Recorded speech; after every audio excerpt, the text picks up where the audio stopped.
Ibu, Bapak, Saudari, Saudara, rekan-rekan muda, dan adik-adik sekalian yang terkasih, dimanapun kalian berada, bertemu kembali dengan saya, Romo Tino SSCC, di dalam catatan pesiarah.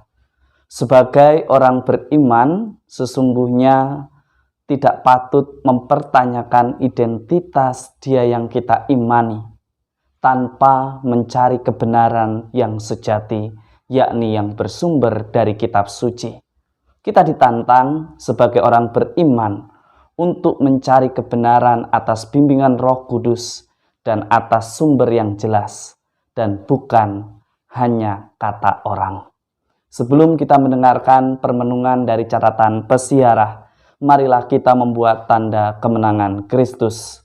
Dalam nama Bapa dan Putera dan Roh Kudus. Amin.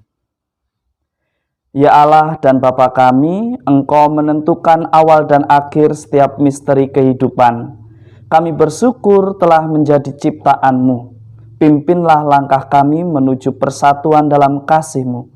Dan semoga kehadiran kami senantiasa menjadi madah dan berkat bagi banyak orang, demi memuliakan nama-Mu di setiap perjalanan hidup kami.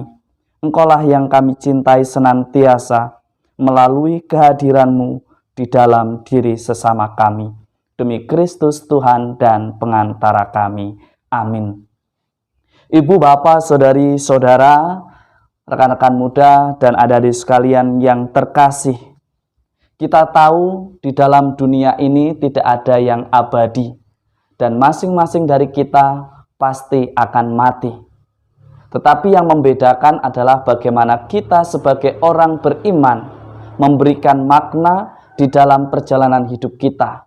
Apakah kita sudah menyia-nyiakan hidup kita, ataukah kita membuat nama Allah semakin dimuliakan di dalam hidup kita? Kita ditantang sebagai orang beriman, sebagaimana dikatakan di dalam kitab Kejadian. Di dalam perjalanan kita, mestinya sebagai orang beriman, perjumpaan dengan Dia sang pemilik kehidupan semakin meneguhkan iman kita, semakin membuat kita bijaksana, dan semakin membuat kita rendah hati di dalam menapaki perjalanan hidup kita.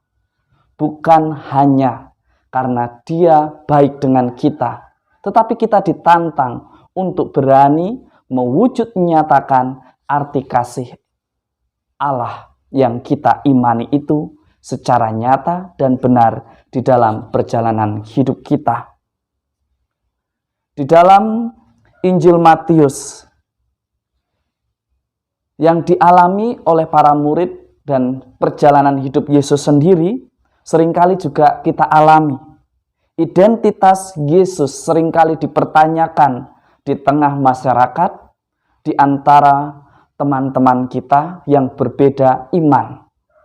Bahkan seringkali kita memperdebatkan apakah Yesus itu manusia atau Tuhan. Tetapi kita sebagai orang beriman ditantang bahwa beriman adalah relasi personal antara Anda, saya, kita semua dengan Dia, sang pemilik kehidupan. Keyakinan ini hanya akan kita miliki ketika kita membiarkan Roh Kudus membimbing dan menuntun kita di dalam perjalanan hidup kita. Allah mestinya selalu menjadi dasar hidup manusia agar kita semua kembali menyadari hakikatnya di mana kita umatnya secitra dengan Allah. Dan Tuhan yang kita imani, Dialah Sang Allah Putra yang datang menyertai kita dan mengutus Roh Kudus-Nya untuk memimpin langkah kita. Sehingga kita mestinya tidak menjadi pribadi yang mudah mengeluh, pribadi yang mudah mempertanyakan apa yang kita imani. Kita harus berjalan dengan apa yang kita imani. Percayakah Anda, saya, serta kita semua bahwa Yesus itu 100% manusia dan 100% Allah? Bagi saya, sebagai orang yang mengaku diri sebagai murid Kristus, tentu Dia yang saya imani, Dialah Allah yang sejati, Allah yang dekat, Allah yang senantiasa memberkati.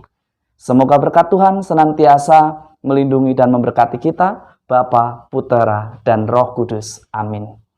Ibu, Bapak, Saudari, Saudara, rekan-rekan muda, dan adik-adik sekalian yang terkasih. Setiap saat adalah kesempatan bagi kita semua untuk menjadi tanda dan bukti nyata kasih Allah.